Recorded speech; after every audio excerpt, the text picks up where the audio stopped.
Maswerteng umaga po mga ka-STL. Narito na po ang resulta ng STL Bulacan para sa araw na to. First draw, October 17, 2025.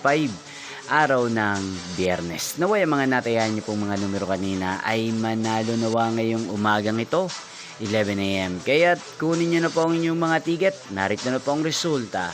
Ang mga numerong nanalo sa STL Bulacan ngayong umagang ito. October 17, 2025, 11 AM. First draw result, 4 at 21.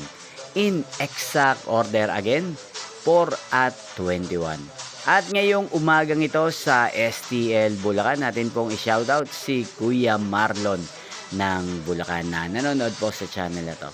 Shoutout po sa inyo Kuya Marlon, sana po ay nasa maayos kayong kalagayan. At sa lahat po ng mga taga Bulacan dyan, shoutout po sa inyo. Yung pong napanood ang resulta ng STL Bulacan, magkita-kita pong muli tayo mamayang 4 PM. Thank you for watching.